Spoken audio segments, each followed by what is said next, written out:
Reporter breaking. സർക്കാർ ആശുപത്രികളിലെ ശസ്ത്രക്രിയാ പിഴവ് പരിഹരിക്കാൻ മാർഗരേഖ പുറത്തിറക്കി ആരോഗ്യവകുപ്പ്. രോഗികൾക്ക് ശസ്ത്രക്രിയാ വിവരങ്ങളടങ്ങിയ റിസ്റ്റ് ബാൻഡ് ധരിപ്പിക്കണം. ശസ്ത്രക്രിയ നടത്തേണ്ട ശരീരഭാഗം മുൻകൂട്ടി അടയാളപ്പെടുത്തണം. ഓപ്പറേഷൻ തിയേറ്ററിൽ മൊബൈൽ ഫോൺ ഉപയോഗിക്കരുത്. ശസ്ത്രക്രിയ ഉപകരണങ്ങൾ, നശിപ്പിക്കുന്ന വസ്തുക്കൾ എന്നിവയുടെ കണക്കെടുപ്പ് നടത്തണമെന്നും നിർദ്ദേശം. ചെറുതും വലുതുമായ എല്ലാ ശസ്ത്രക്രിയകൾക്കും മാർഗനിർദ്ദേശം ബാധകമാണ്. ആരോഗ്യവകുപ്പിന്റെ ഉത്തരവിന്റെ പകർപ്പ് റിപ്പോർട്ടറിന് ലഭിച്ചു. MJ പ്രതീഷുണ്ട്. MJ പ്രതീഷ്, ഇടയ്ക്കിടയ്ക്ക് ഒറ്റപ്പെട്ടതാണെങ്കിലും ചില ആശുപത്രികളിൽ ഉണ്ടായ ശസ്ത്രക്രിയാ പിഴവുകളുടെ പശ്ചാത്തലത്തിലാണോ ഇങ്ങനെയൊരു മാർഗരേഖ ഇപ്പോൾ സർക്കാർ പുറത്തിറക്കിയിരിക്കുന്നത്? പ്രതീഷ്,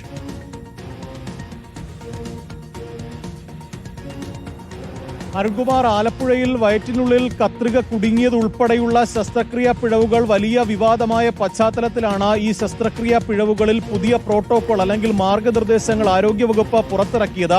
ലോകാരോഗ്യ സംഘടന നിഷ്കർഷിക്കുന്ന മാർഗനിർദ്ദേശങ്ങളാണ് ഇപ്പോൾ കേരളത്തിലും നടപ്പാക്കാനുള്ള ഒരു ഉത്തരവ് പുറത്തു വന്നിരിക്കുന്നത്. ഇതിൽ 3 ഘട്ടങ്ങളായിട്ടുള്ള ഒരു നടപടിക്രമങ്ങളാണ് പ്രധാനമായും ഈ മാർഗനിർദ്ദേശങ്ങളിൽ സൂചിപ്പിക്കുന്നത്. ഈ രോഗി ആശുപത്രിയിലെത്തി വാർഡിൽ കഴിഞ്ഞ് അതിനുശേഷം ഈ തിയേറ്ററിലേക്ക് പോയി തിരികെ മടങ്ങി എത്തുന്നവരെയുള്ള 3 ഘട്ടങ്ങളായി തിരിച്ചുകൊണ്ടുള്ള മാർഗനിർദ്ദേശങ്ങളാണ് പുറത്തു വന്നിരിക്കുന്നത്. രോഗികൾക്ക് ശസ്ത്രക്രിയാ വിവരങ്ങൾ അടങ്ങിയ റിസ്റ്റ് ബാൻഡ് ധരിപ്പിക്കണം എന്നതാണ് പ്രധാനപ്പെട്ട മാർഗനിർദ്ദേശങ്ങൾ. ഒപ്പം ശസ്ത്രക്രിയ നടത്തേണ്ട ശരീരഭാഗം മുൻകൂട്ടി അടയാളപ്പെടുത്തണം. ഓപ്പറേഷൻ തിയേറ്ററിൽ ഒരു കാരണവശാലും ജീവനക്കാർ ഫോൺ ഉപയോഗിക്കാൻ പാടില്ല എന്നുള്ള നിർദ്ദേശം ഇതിനകത്തുണ്ട്. ചെറുതും വലുതുമായ എല്ലാ ശസ്ത്രക്രിയകൾക്കും ഈ മാർഗനിർദ്ദേശങ്ങൾ ബാധകമായിരിക്കും. മാത്രമല്ല, ഈ ശസ്ത്രക്രിയയ്ക്ക് മുമ്പ് ഒരു ചെക്ക് ലിസ്റ്റ് തയ്യാറാക്കണം. അത് ഈ ഡോക്ടറും നഴ്സും രോഗിയുടെ IP നമ്പർ, കേസ് റെക്കോർഡ് ഉൾപ്പെടെയുള്ളവ ഈ ചെക്ക് ലിസ്റ്റിൽ രേഖപ്പെടുത്തി ആ ഡോക്ടർ അതിനകത്ത് ഒപ്പുവെക്കണം. മാത്രമല്ല, വാർഡ് ചുമതലയുള്ള ഡോക്ടറും നഴ്സും ഇൻചാർജും ഈ പ്രീ ഓപ്പറേറ്റീവ് ചെക്ക് ലിസ്റ്റ് പൂരിപ്പിച്ച് ഒപ്പിടണം എന്നുള്ള നിർദ്ദേശമുണ്ട്. തിയേറ്റർ ചുമതലയുള്ള ഡോക്ടർമാരും ഇത് പരിശോധിച്ച് കൃത്യമായി ഉറപ്പുവരുത്തിയ ശേഷം അതിനകത്ത് ഒപ്പിടണം. അതായത് വിവിധ ഘട്ടങ്ങളിൽ ചുമതലയുള്ള ഡോക്ടർമാരും ആരോഗ്യ പ്രവർത്തകരും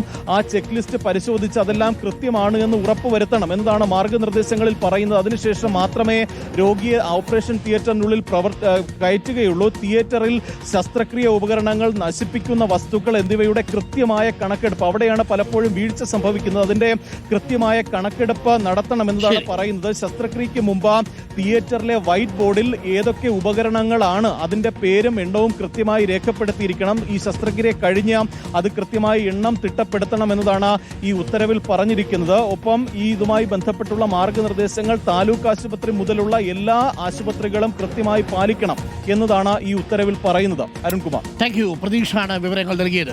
അങ്ങനെ ശസ്ത്രക്രിയയ്ക്ക് വേണ്ടുന്ന മാർഗനിർദ്ദേശങ്ങൾ ആ ഉത്തരവായിട്ട് പുറത്തിറങ്ങിയിരിക്കുന്നു. ഉത്തരവിന്റെ പകർപ്പാണ് ഇപ്പോൾ റിപ്പോർട്ടർ പ്രേക്ഷകരിലേക്ക് എത്തിച്ചത്.